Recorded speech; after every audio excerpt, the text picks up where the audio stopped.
today's edition of VMMS Character Ed Live. I'm Avery Patel and I will be interviewing Mr. Rocco to find out how he uses the 6 pillars of character ed in his life. First, tell us a little bit about yourself and how you are connected to our community. I was a Brick Township police officer for over 25 years. I retired as a sergeant, and now I am the school safety and security officer for the 2 middle schools and the 8 elementary schools. What does trustworthiness mean to you? I think that in order to be trustworthy, you have to have certain things about yourself that makes other people know that they can rely on you. What does responsibility mean to you? Well, responsibility means that if I accept something that I need to do to make sure that I'm trustworthy enough to be able to do it. And that comes with a responsibility, such as this job that I do right now in the schools. You know, my responsibility is to make sure that students and staff alike are always safe and that they follow our procedures so that we can have a safe learning environment. And then what advice would you give to others on how to apply responsibility in their lives? If you accept a commitment, you have to follow through with that commitment. And that goes with everything that we do in our lives. For example, when my 3 sons would sign up for a sport, I would tell them, you know, sometimes they didn't want to practice in the hot weather, it was raining, I don't want to go play the outfield in the rain. You made a commitment to this and you have to follow through. If once the season is over, you decide that you don't want to play anymore, that's fine. But it's your responsibility, once you make a commitment, to follow through with what you said you were going to do. What does respect mean to you? Well, you know, there's an old saying that I think that we need to live by all the time. In order to get respect, we have to give respect. So before we can expect people to respect us, we have to show that respect to them. And it's a sort of give and take. Once we give that respect, then we get respect back.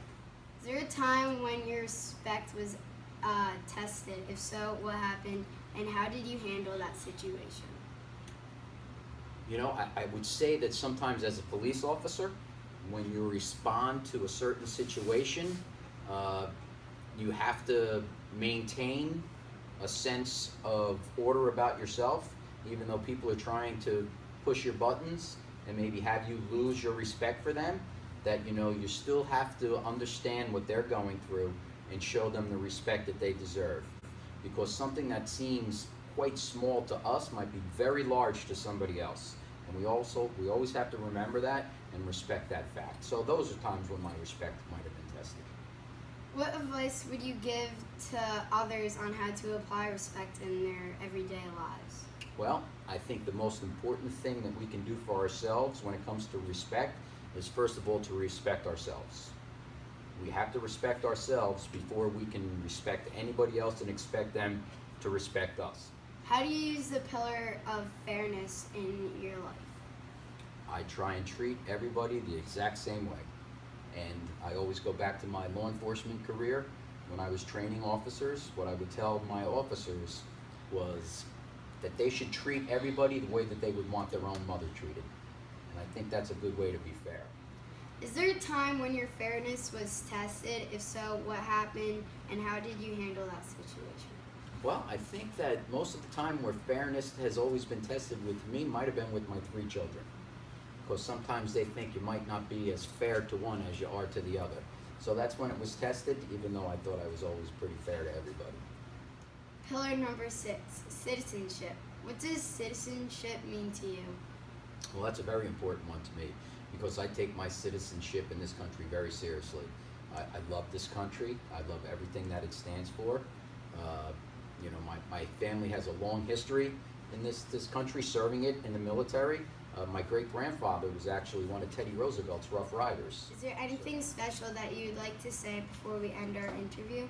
I just want to thank you for inviting me here and asking me these questions.